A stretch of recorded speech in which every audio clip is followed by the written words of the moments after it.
I'm doing a spoiler now, but I do encourage you to watch it because it's a long time in coming. It's definitely a step in the right direction. Oh, Jan says the sound is good. Thanks, Jan. I always like getting a sound check.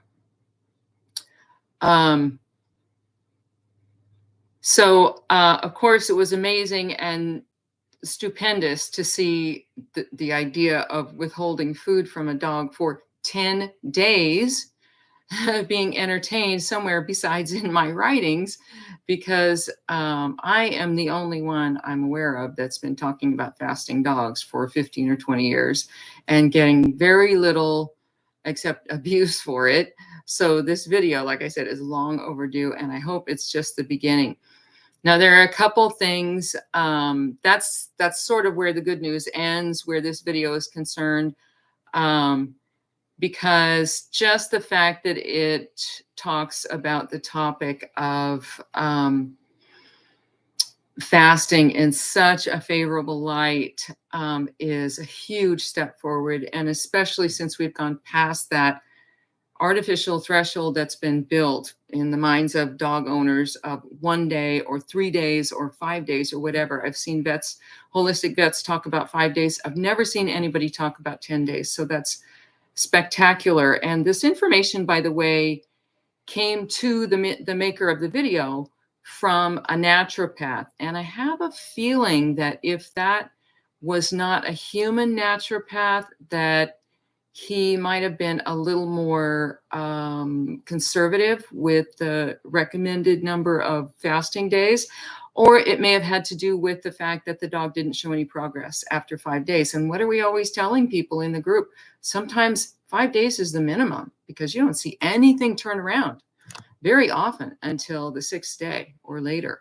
So, but anyway, there are a few points that I wanted to make about the herbs that were used by the owner in the video. And, you know, I think it's just extremely unfortunate that the video maker gives all the credit to these herbs for healing her dog. And I've told this story to the private group before about the medical doctor around the turn of the 20th century who used to dispense his special pills. He had these special pills. He alone manufactured them. People could do that in those days. And they were actually just sugar pills.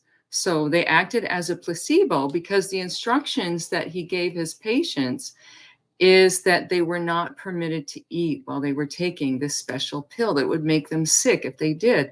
And the truth is, if they had eaten, they probably would have felt worse. So they would feel the effects right away. They would get that evidence back, right?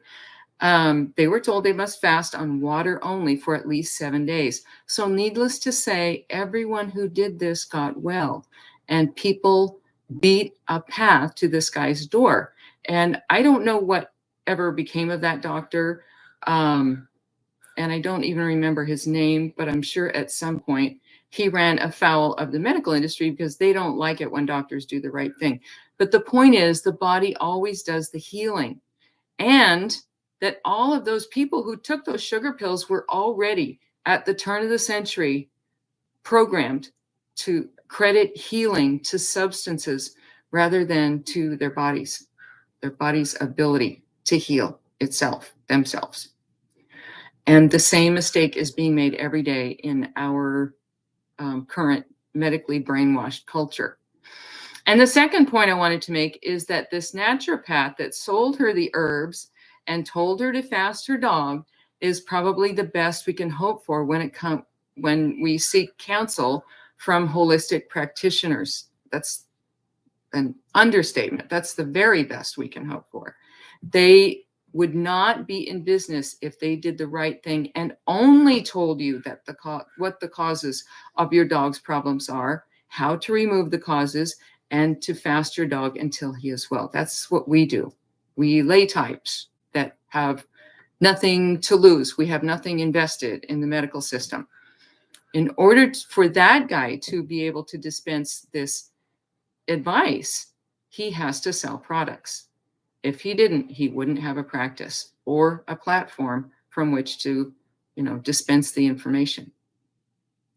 And the third point relates to an experience I had about 10 years ago that is relevant to the illness that the dog in the video was suffering from. And that experience has to do with a very sick golden retriever that was in my care that had also been diagnosed with pancreatitis. I saw him through it, but it did not take 10 days of fasting. It only took 3 days of fasting and 5 days of just eating plant foods. So it's very likely that in the case of this little dog in the video, and I know there's a whole range of severity when it comes to pancreatitis, but it's very likely that this little dog would have gotten well faster if it hadn't been for those herbs. They were actually burdening his body, and his body got well in spite of the herbs, not because of them. So anyway, and just one more point about the video, not about the herbs, but about the video, is how the owner was treated by the allopathic vet. I think it's very telling that she was so ready to give luck the credit for healing this dog. She just said, "You've been lucky." How often have those of us who understand that the body heals itself heard that from medical practitioners? "Oh, you were just lucky. Oh, you didn't get a vaccine. Oh, you didn't get sick. You're just lucky. Your luck is working in your favor." So the owner credits the herb and the vet credits the, blind luck. And the whole time it was the body that did it all. And what this delusional thinking does is it just disrespects the miraculous self-healing abilities of the body. It's really a shame how little respect we give to nature. So that's all I wanted to say about the video. I do hope that if you haven't seen that, you will check the link out, because I will definitely be including that in the description.